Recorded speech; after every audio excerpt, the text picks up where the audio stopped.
Hello everybody, before I start the video, I finally have Snapchat and you can follow me right here. This way you can get a daily dose of my craziness, so like when I hang out with Kyle, you can watch us being assholes. So I'm gonna do my top 10 movies of 2015. Wait, what's that? 2016 called Oh, I'm a little late? Well, fuck you! Number 10, Ant-Man. Now when I first saw the preview for this movie, I was like, this looks fucking silly. And that's exactly what this movie is. It doesn't take itself super seriously. It's really how most superhero movies should be. I mean, who would have thought Paul Rudd fighting people as a fucking ant would be a good movie? Not this guy. But I gave it a chance and I went to watch it and I was entertained. Number 9, Mission Impossible Rogue Nation. I don't know what it is, but I really like Tom Cruise in movies. He might be a psycho in real life, but him on screen, goddamn, if he's not awesome. I mean, this movie going in, you know that this is a definition of a blockbuster movie. Non-stop action, the most implausible scenarios. It's just high orgasms. That's all it is. And I love it. Like, the movie starts off with him grabbing onto a fucking plane as it takes off into the sky. Like, that gets my adrenaline going and I'm not even there. It's just some absurd shit. Number 8, The Martian. For me, this is one of my most hyped movies of 2015. When I watched it, I wasn't exactly blown away, but I still respected how well it was written. The pacing was a little long, but Matt Damon's performance was great. The concept of him being stuck on Mars by himself, and he has to somehow communicate to NASA that he's actually still alive with, no technology around him really, and you have to somehow survive by creating plants and life. How it all develops from the beginning to the end is just magnificent. Number 7, Star Wars: The Force Awakens. Being a kid growing up, I've never seen Star Wars. And being a film student, somehow we never watched Star Wars, so it's a fucking wonder how I've never seen the movies. But a bunch of my friends wanted to go to the new Star Wars movie opening weekend, and I was like, fuck it, why not? I pretty much know all the story of Star Wars, so I won't be that lost. This movie was a lot of fun. A lot of fucking fun. I thought Kylo Ren was a great villain and his saber was pretty badass. I'm excited to see the future films and how his character develops and how more evil he becomes. BB-8 is probably the most fucking adorable thing, and he's a robot. I liked all the protagonist characters. I thought they were likable. It was cool seeing Harrison Ford. I mean, this movie was definitely awesome. Can I talk like that again? Okay. It was a good movie. Number 6, Straight Outta Compton. That was my freaking attitude right there. Boom! I remember when I was 5 and my dad played me the NWA CD and I was like, holy shit, that is gangster as fuck! Now you know a movie is good when you feel like you're watching real life events. I know it's based upon their life, it's a real story, but it actually feels like it's them growing up and becoming the iconic rappers that they are today. It's a very captivating story and that's why this movie is just awesome. Number 5, and this is where my nerd comes out. Dragon Ball Z Resurrection of F. And this shirt is very fitting for this video. Now Dragon Ball Z was around when I was a kid, but I never watched it until high school and I realized how awesome the show is. The fighting, the characters, it's a fucking great show. I don't care how old I am. I can be 80 years old and I'm still gonna love Dragon Ball Z. This has got to be one of my favorite theater experiences because throughout the entire movie, when a certain character would come up or a certain battle, people would cheer and clap, and it wasn't annoying. Everyone was involved. It was like an involved theater experience, and it was amazing. I never seen any kind of anime on the big screen in theater, so it was just a very cool experience and such a fun movie. Number 4,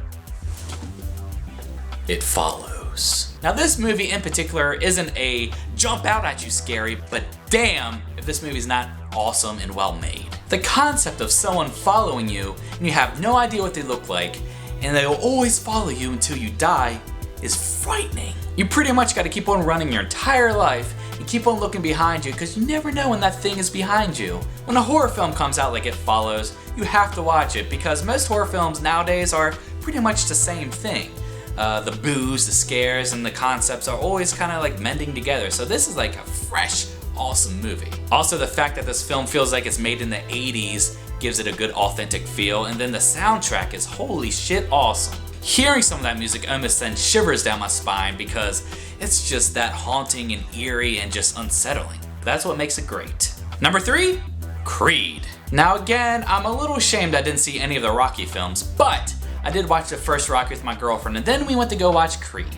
Watching Apollo Creed's son, which I actually forget his name, which isn't good, but the main character, watching him grow up, despite everything that happened to his dad, he still wants to become a fighter. So it's very inspiring to see, such dedication to his art, because he doesn't want to do anything else. It's in his blood to fight, and if he doesn't fight, then why is life worth living? Despite all the bad things that can happen, which really outweigh, the advantages, he's born to fight, and this movie really shows it. Watching the legendary Rocky teach pretty much his biggest nemesis' son was a great story. And I'm a sucker for underdog stories, so this one was powerful. And the fighting scenes couldn't have been filmed any better. The last fighting scene in particular felt like you were in the ring, taking the hits. It was so goddamn crazy. Number 2, Inside Out. Before I saw this movie, I had no idea what it was about. I don't even think it was really advertised. But fuck, this movie was emotional as hell. This movie almost made me cry not once, not twice, but 3 times.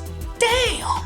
This film, believe it or not, dives pretty deep in the human psyche. Like sometimes you might not be able to feel happy until you feel sadness. It's like watching how your brain would operate if it was solely controlled by your emotions, which is pretty much what this film was about. You have joy, you have sadness, you have anger, and these other emotion characters. You get to see how each one works together and how they create memories for you as an entire person. I don't know if any of that made sense because I've only seen the film once, but it was such an interesting concept and way deeper than I thought it would go. This movie was very good. And some honorable mentions. Jurassic World. It's a pretty decent movie. I went to theaters to see it. It's entertaining from beginning to end. They're fucking dinosaurs. What else do you expect? What We Do in the Shadows. It's like a mockumentary of life of vampires, so it's a pretty funny concept and I had a good time watching it. Black Mass. This was another movie I hyped up way too much, because by the preview I was almost expecting it to be great, like Goodfellas amazing,